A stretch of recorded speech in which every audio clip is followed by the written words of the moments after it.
Boa noite, meu nome é Vitor Canaveses, sou aluno de Dinâmica e Sistema Mecânico. Eu vou estar fazendo nesse vídeo a explicação da minha prova passo a passo, como foi pedido no campus para a resolução da prova. Meu número de matrícula é 2018-21165. Aqui são os dados para os exercícios, os vetores de posição, dados também no enunciado, e as bases de giros, as quais encontrei, foram o giro em Y positivo na primeira base do X, do X1, do Z para o Z1, o giro apenas em X, a representação gráfica do mesmo, da base B1 para a base B2, com eixo Z rotacionando, negativo, sentido horário, certo? E giro em X2 positivo da base B2 para a base B3 e o ângulo beta, que é dado pelo enunciado, e por último o do B3 para o B4, um giro negativo em Z, que garante esse ângulo φ, que também foi dado, predefinido pelo enunciado do exercício. E aqui nessas folhas eu vou demonstrar a transposta das matrizes de transformação, as matrizes de transformação do sistema. Como o primeiro giro foi em Y positivo, o formato da matriz de transformação da base inercial para a base B1 configura dessa forma, por causa do giro em Y. A segunda base da B1 para B2, com o giro em Z, a configuração da matriz é essa aqui, com a terceira linha, a terceira coluna, por ser no eixo Z. A terceira transformação da B2 para B3, com o giro em X, em X2, né? Essa é a configuração da primeira linha, primeira coluna. E por último, a quarta transposta, que é da B3 para B4, com giro em Z, que também tem a mesma configuração dessa de cima, com a terceira coluna e a terceira linha sendo preenchida com 0 e 1. Os vetores posições da origem até o A na base B1, esquematizado pelo exercício, apenas a distância no eixo Y, para o ponto O até o ponto A, que equivale a L. A distância de A até B em base B2 também só passa em Y devido à escolha de bases feita anteriormente. O vetor posição do B para o C na base B4, que é a última base, é o S na posição X, 0 e 0. Definindo os vetores velocidade e acelerações angulares. A primeira velocidade pela base B1 com a rotação de θ, que ele já está derivado aqui, representando a velocidade. A derivada do mesmo vai garantir a aceleração no plano B1 da velocidade angular 1, que derivando isso aqui dará todos os zeros. A velocidade angular da base 2, a velocidade do 2 na base B2 vai ser igual à matriz de transformação em alfa, sem ser transposta, porque está subindo a base da velocidade angular 1 na base B1. E a multiplicação dessas duas matrizes vai garantir este resultado.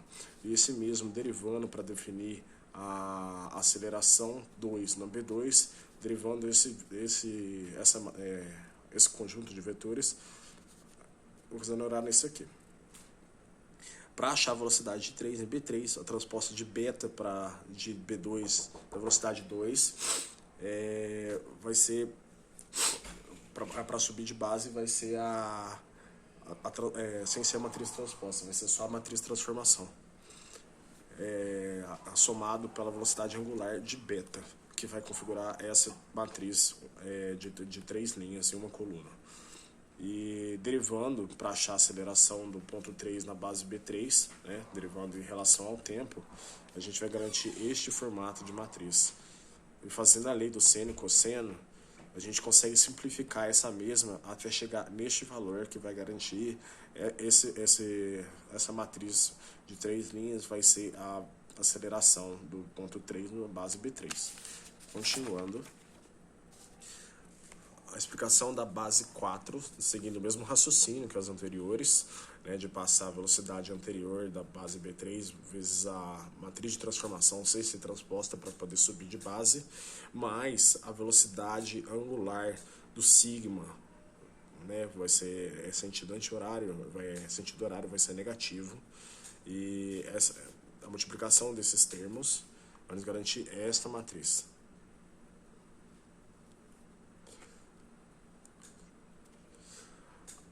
Derivada de tempo na velocidade B4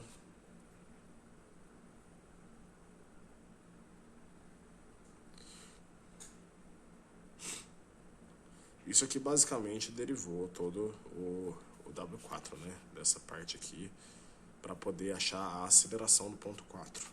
Então esse é a matriz de é a matriz da aceleração do ponto 4 em B4. E com o pêndulo, né, ele está com aceleração em θ igual a 0, velocidade alfa igual a 0 e aceleração em beta igual a 0, simplificamos ainda mais a aceleração de B4 em B4, ficando essa configuração.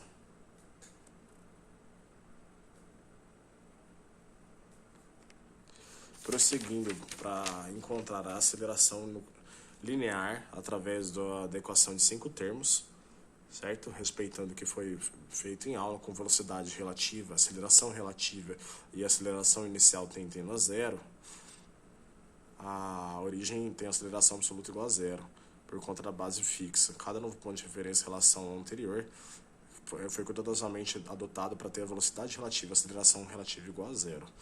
Aqui a resolução passa de termo por termo da equação de 5 termos. Primeiramente calculando, né, o W1, B1 com essa parte aqui. Tá?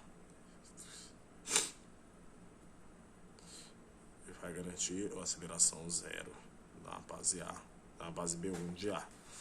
A aceleração em B, também usando a regra dos 5 termos e zerando os resultados iguais a 0, sobra este vetor, que é a aceleração tangencial, mas esse aqui também aqui é nulo. Então, resolvendo primeiramente o que está dentro do parênteses, chegamos nessa matriz, e posteriormente multiplicando, né, por B2, pelo W2B2, chegamos nessa matriz. Né? Primeiramente a gente chegou nessa, depois a gente multiplicou pelo B2 para chegar nessa. E a aceleração em B4 também, adotando a regra dos 5 termos, prosseguindo.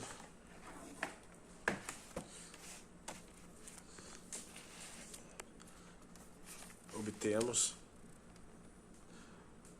a transformação dessa para poder fazer a base 4 usando duas matrizes de transformação, né? Passando para B3 e posteriormente para B4. Passando pelo menos para B3, aqui a gente tem a matriz de transformação para poder passar para B4 e posteriormente passando em B4 adotando esse formato para aceleração em B na base 4. O segundo termo da equação de 5 termos sendo calculado, né? Aqui é o vetor, esse vetor aqui, e o RBC aqui embaixo, garantindo essa fórmula para este termo específico.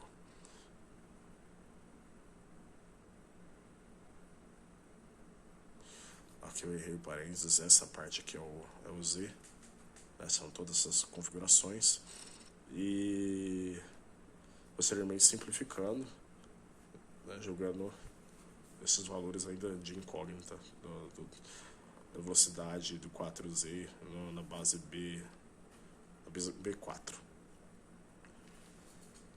que vai garantir essa matriz aqui.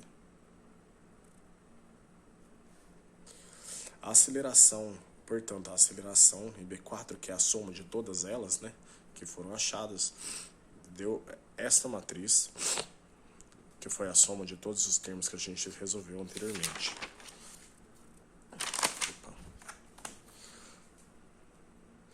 E aqui fazendo o diagrama de corpo livre para poder fazer representação em vetor, em matricial do peso, da normal em Z e da normal em X. O peso, como ele está em Y, é menos a massa vezes a gravidade, por ele estar para baixo. E o vetor normal, a matriz normal vai ser a normal em X, a normal em Z e zero aqui, porque já está tendo peso nessa parte. Então o peso, como ele está na base inicial, a gente usa as 4 matrizes de transformação, passando desse aqui, por uma, até chegar no PC em I, que vai ser esse formato aqui, depois de passar as 4 transpostas. E aqui a força, né, igual vezes massa vezes aceleração, então o somatório de força vai ter essa configuração. Então vai ser o peso, né, de C em I, na base inercial, mais essas normais. E adotando essas normais, a gente encontra que a normal em X, ela vai ter este formato, porque a gente vai substituir aqui, né, a gente vai fazer essa conta aqui. E em X e em Y, em X e em Z, em Y vai ser a EDM, equação diferencial mecânica, que vai dar resultado já em Y com estes valores. E estes valores, né, que foram dados pelos exercícios, garantiu, né, substituindo a fórmula, ele garantiu este resultado de aceleração na base Y. Aqui são todos os valores que foram dados pelo exercício, e a derivada essa de θ, a de beta e a de φ com os números da matrícula, né? Que esse aqui é como pode ver, a matrícula, o N8 é 6, o N9 é 5 e o N7 é equivalente a 1 RPM, que posteriormente eu transformei em radianos por segundo para poder trabalhar com as paramétricas. Então, esses valores aqui eu joguei nessa aceleração de C em B4. Então, quando eu fiz essas acelerações, eu garanti a aceleração em Z, né, do último ponto, que jogando aqueles valores na calculadora, substituindo, fazendo a substituição das derivadas e tal, eu vou ter esse valor para Z e este valor para X. E o Y, como ele está com o psi 2 pontos, que é uma incógnita, depois de resolver todo ele, o final dele aqui tem o S menos S e φ 2 pontos. Como essa equação aqui é igual a zero e a incógnita nossa é essa, a gente passa para lá, né? E passa, como vai ficar positivo esse termo todo, o S passa dividindo a aceleração de Y. Então, depois resolvido, né, a aceleração de Y, B4, que é esse valor aqui, dividido por S para encontrar φ, φ 2 pontos. O φ 2 pontos vai ser a aceleração do ponto φ, que vai ser 0,2748 metros por segundo. Aqui são os valores normais calculados, né, depois de ter obtido através da matriz anteriormente mostrada, que foi substituída nessa fórmula, encontrado este resultado para os normais Z e X.